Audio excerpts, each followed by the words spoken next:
After our wedding, my husband's father handed me a contract. Sign this, all major decisions will go through me now. My husband smiled and said, it's just how our family works. I pretended to read it, then pulled out my own papers and said, great. Now you sign mine. Their faces dropped as they realized what it was. So I, 31 female, got married recently to a man I'll call Ryan, 33 male. We met 3 years ago while working in Seattle. Both of us were in real estate. He was charming, confident, and funny in that, trust me, I know what I'm doing, way. At first, things were great. He was kind and supportive. He'd bring me coffee in the mornings, make late-night runs to get my favorite snacks, text me good morning and good night without fail. That kind of thing. His family? Different story. Ryan came from a wealthy, old-money kind of family. They live in a huge house outside of Bellevue, full gated driveway, stone lines out front, a chandelier bigger than my first apartment. They're the kind of people who still refer to money as the family fortune. His dad, Gregory, is the CEO of a bunch of companies I'd never heard of until I started Googling. His mom was more in the background, smiling but cold. Like everything she said was rehearsed. From the start, Gregory gave me weird vibes. He was polite, but in that condescending way. The kind of man who talks to you like you're interviewing for a job he already decided you're not right for. I always felt like I was being sized up. Like I had to earn being part of their family. Still, I kept it civil. Ryan told me, he's just intense. It's how he is with everyone. Once you're family, it'll be different. I believed him. We had a beautiful wedding. Classy, nothing over the top, just under 120 guests. My dress was simple, lace, and I wore my grandmother's bracelet. Ryan looked great. Smiling, laughing, saying all the right things. Everything went off without a hitch. We danced, we toasted, we kissed under the twinkle lights. I thought I married the love of my life. The next morning, we were at his parents' house for brunch. Just close family. Ryan's sister, his mom and dad, and a few cousins. I was still tired but happy. We were sitting around their massive dining table. Real silverware. Heavy crystal glasses. They served fresh berries and smoked salmon on tiny white plates. I remember that part clearly because I was starving and only managed 2 bites before it happened. Gregory stood up, cleared his throat. Everyone got quiet. He walked over to me and handed me a manila envelope. Just a quick thing, sweetheart, he said, smiling like he'd already won something. It's a standard document. We give this to everyone who joins the family.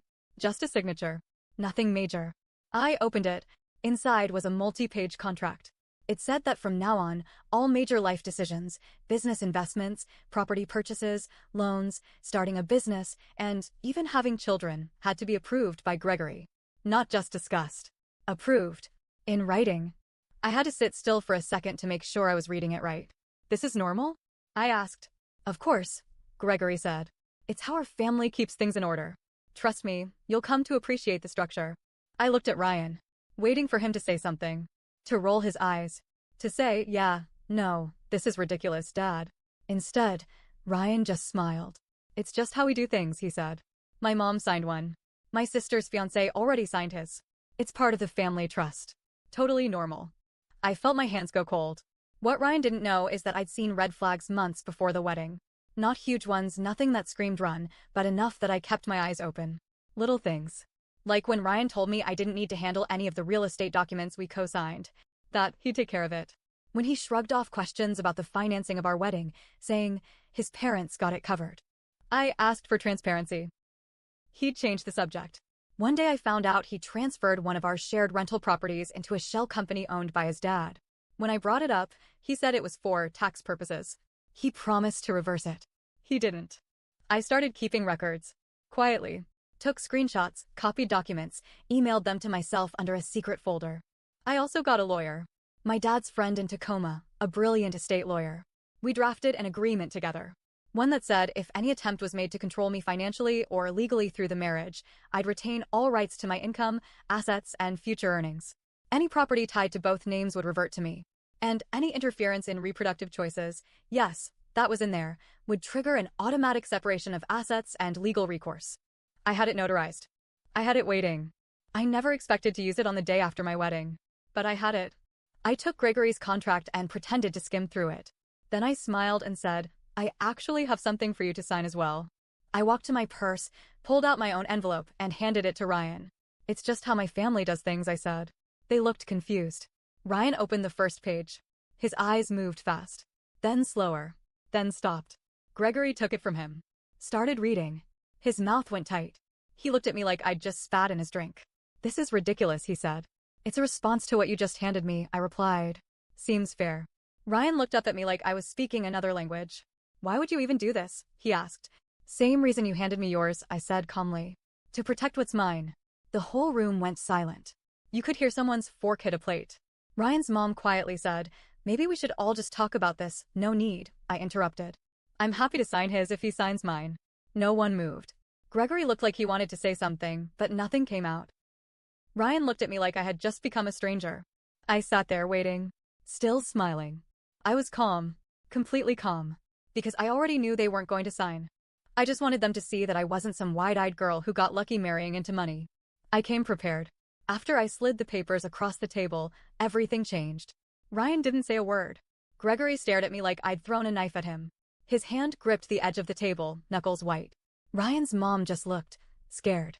I stood up, calmly collected both envelopes, and tucked them back into my purse. "Let me know when you're ready to sign. I'll be in the car." And I walked out. Ryan followed me out 10 minutes later. He got in the passenger seat and just sat there, silent. "What was that?" he finally asked. "You tell me," I said. "Why would you hand me a contract giving your dad control over our lives? It's just how it's done in my family. Not in mine. You made me look like a fool." I turned and looked straight at him. "No. You did that yourself the second you thought I'd sign away my independence. You've had weeks to be honest with me, Ryan." You said nothing. He rubbed his face like he was trying to shake something off. "It's not a big deal." That's when I laughed. Loud, bitter. "It's not a big deal to sign away my body, my finances, and my future to your father? Then yeah, we've got a very big deal." We didn't speak much after that. Maui was already booked for the honeymoon. I agreed to go. I needed time to think. But I was also watching carefully. He tried to act normal. Breakfast on the balcony. Hand on my lower back. Casual touches. But he was off. Cold 1 second, then overcompensating the next. He thought he could win me back by pretending nothing had happened. But I wasn't pretending. I was observing. One night, he left his phone out and fell asleep. Notifications from Gregory popped up on the lock screen. "We need to get her to sign. Use leverage. Don't let her manipulate you. She's playing you. Her lawyer can't touch the family trust. We've done this before." That was it for me. I took screenshots and sent them to myself. I wasn't just dealing with one man. I was dealing with all of them. When we got back from the honeymoon, I didn't go back to our shared condo. "I want to stay with a friend in Capitol Hill." Ryan begged me to just come home. I said no. A week later, Gregory showed up at my office. No warning. I walked into the lobby and he was just there, talking to the receptionist like he owned the place. "Can we talk?" he asked. "We can't," I said. "Not without lawyers." "You're being emotional." I stared at him. That word. Emotional. He handed me a folder. "New offer. More generous. My son loves you. We all want this to work. But we need stability." I opened it. A revised contract. Still trash, just worded more softly. It said I'd agree to consult the family on financial matters. It didn't say Gregory directly, but that's what Family Governance Council meant. I wasn't stupid. And this time, it included a clause about children. Any children from our marriage would automatically become part of the family trust. Controlled by them. Decisions about education, religion, even medical care, they'd have a say. I almost threw up. I closed the folder, handed it back. "This is illegal. Only if it gets challenged." "But it won't." He smiled. "You're alone in this. You think the law will protect you? We are the law in the city." He turned and walked out. I knew I had to be careful. These weren't people who took no for an answer. So I played along for a little while. Responded to Ryan's texts. Agreed to dinner. Smiled when I needed to. Meanwhile, my lawyer was building a case. I had evidence, the original contract. The revised one. The messages from Gregory to Ryan. Proof of the property transfers Ryan did without my consent. Then, a twist I didn't expect, Ryan tried to move money out of our joint account. I got a notice from my bank. A flagged transaction. $48,000 attempted transfer to a business account I'd never heard of. It got blocked. Thank God I'd set up safeguards months ago with dual authentication and alerts. When I confronted him, he said, "It's a business investment. My dad vouched for it." I laughed in his face. "You just tried to steal from me." He rolled his eyes. "You're my wife. It's our money." "Not anymore." Then came the unexpected twist. Ryan's sister, Emily, yes, I know, but for this story let's call her Leah instead, reached out. Quietly. She asked to meet. Said she had something to tell me. We met at a coffee shop in Queen and Leah looked nervous, like someone was watching her. I saw the contract. The one he gave you. You signed one too? She nodded. I regret it every day. She pulled out a flash drive. There are at least 6 other women who've been through this. Ex-wives. Ex-fiancés. They all signed. And when things got ugly, they were wiped clean. No money. No house. One of them was forced to leave the state. My stomach dropped. She leaned closer. They're setting you up. When Leah handed me that flash drive, I knew everything was worse than I thought. We were sitting in the corner of this small coffee shop. She kept looking at the door like someone might walk in. She didn't even order anything. I only have a few minutes, she whispered. My family can't know I talked to you. I plugged the flash drive into my laptop that night. Inside were PDF files, scanned emails, financial documents, and typed notes. Each one labeled with a name. 5 women. 2 ex-wives. 3 former fiancés. All of them had signed contracts similar to mine. All had gone through sudden, quiet breakups. All had walked away with nothing, even women who had supported the business, invested money, or bought homes with Ryan's dad or brother. There were patterns, hidden LLCs. Shell corporations. Real estate flips where the woman's name vanished from the deed right before a sale. Prenups modified last minute, sometimes without proper signatures. And one more twist. One of the women had tried to sue. She disappeared. Not literally, just poof, out of the city, no contact, no social media. Her name was listed under one of the shell companies as an inactive board member. I couldn't sleep that night. The next morning, Leah texted me, they know. Then her number stopped working. I never heard from her again. But that was all I needed. I took the flash drive straight to my lawyer. He looked through everything, got very quiet, and then said something that made my blood run cold. You're not in a marriage. You're in a corporate trap. He showed me how their contracts weren't about family or tradition. They were legal tools designed to slowly strip women of independence, bind them into the trust, and trap them under family council rules that gave Gregory full power. They're trying to turn you into a liability on paper, he said. That way, when you leave, you lose everything, and they gain from it. I wasn't just fighting Ryan anymore. I was fighting a machine. So I played along again. I told Ryan I was reconsidering the contract, that I wanted a fresh start. He was thrilled. I knew you'd come around, he said. You just needed time. He invited me to a weekend at the family estate. Said we'd celebrate. I said yes. But I wasn't going there empty-handed. I wore a hidden mic. My lawyer set it up, along with an external recording device. Washington is a 2-party consent state, but when one party is recording their own conversations under threat or duress tied to fraud, it gets legally fuzzy. Let's just say, we covered our bases.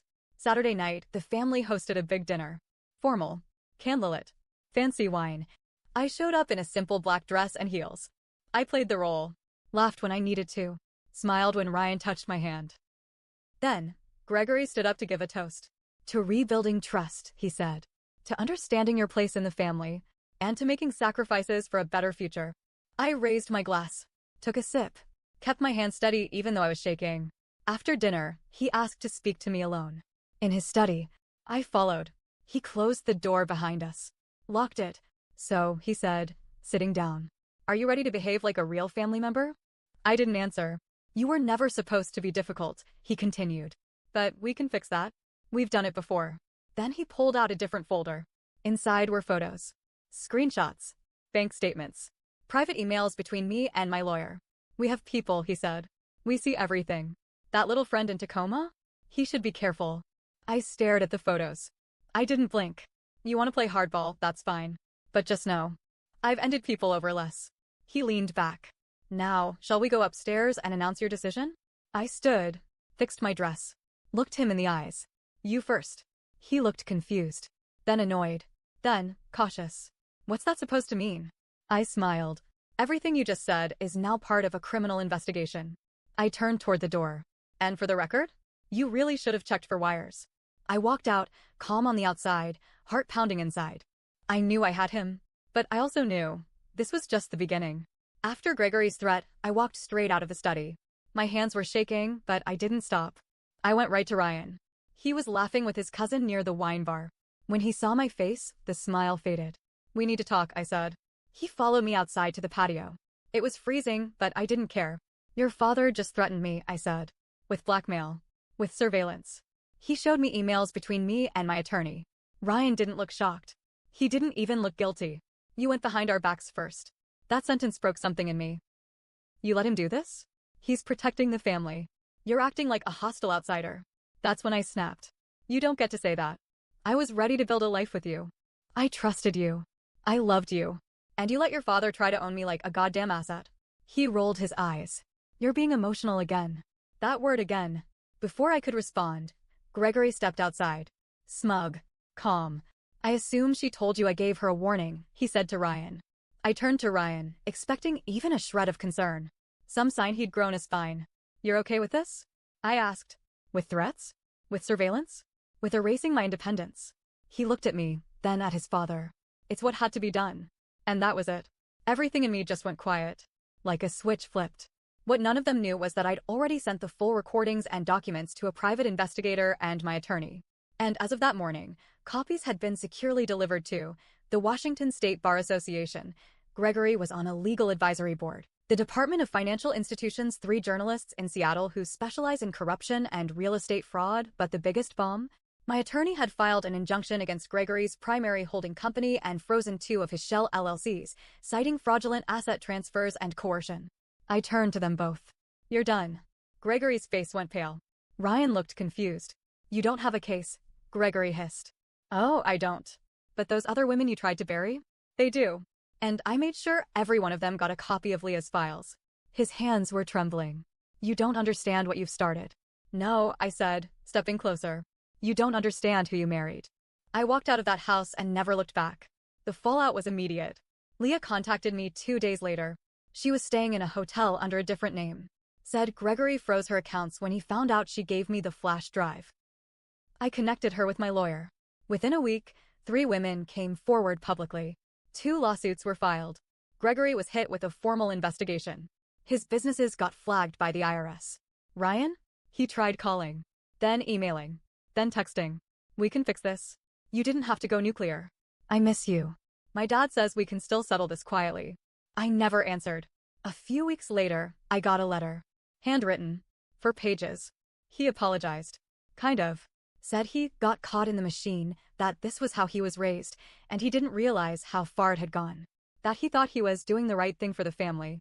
I read it once, then put it through the shredder. 3 months later, I sat in a small cafe back in Capitol Hill.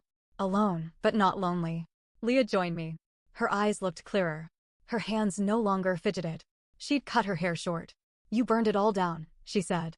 I smiled. No. I just pulled the curtain back. They lit the match. I lost a marriage. I lost time. I lost pieces of trust one may never get back. But I kept myself. And for the first time in a long time, I felt free. Because revenge wasn't about destroying someone else. It was about refusing to be destroyed by them.